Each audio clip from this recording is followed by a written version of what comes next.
జాతీయ మండలి జాబితా ప్రకటించినప్పుడు ఒకటి మిస్ అయింది.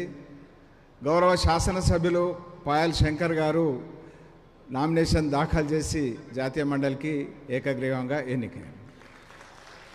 ఇదే రకంగా ఇంకా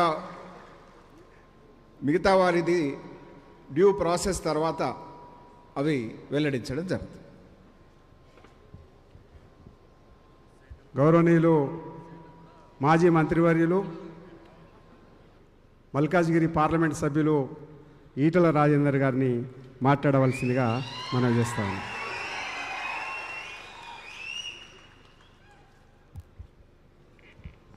గౌరవనీయులు కేంద్ర మంత్రివర్యులు పెద్దలు కిషన్ రెడ్డి గారు, బండి సంజయ్ గారు, పెద్దలు లక్ష్మణన్న, గౌరవ పార్లమెంట్ సభ్యులు అరుణక్క, విశ్వేశ్వరరెడ్డి గారు, నగేష్ గారు, అసెంబ్లీలో మన ఫ్లో లీడర్ మహేశ్వర్ రెడ్డి గారు, కౌన్సిల్లో మన ఫ్లో లీడర్ ఏవైన్ రెడ్డి గారు, గౌరవ శాసనసభ్యులు, వేదిక మీదటువంటి పెద్దలకు, ఈరోజే మనందరి ఆమోదంతో మన పార్టీ ఎన్నిక కాబడ్డ గౌరవ పెద్దలు మన అధ్యక్షులు రామచంద్రరావు గారికి శుభాకాంక్షలు తెలియజేస్తూ, కిషన్ రెడ్డి గారు చాలా సుదీర్ఘంగా అన్ని విషయాలు చెప్పిండ్రు.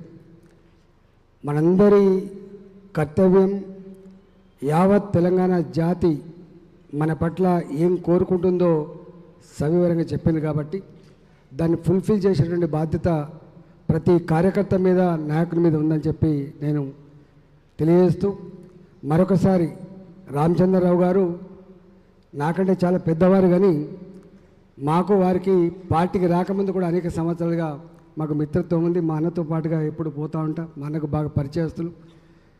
చదువుకున్నప్పుడు కూడా వారు ఏబీపీలో పనిచేస్తే మేము చిన్నప్పుడు పీడిఎస్లో ఉన్నాం, కేశవరావు హై స్కూల్లో.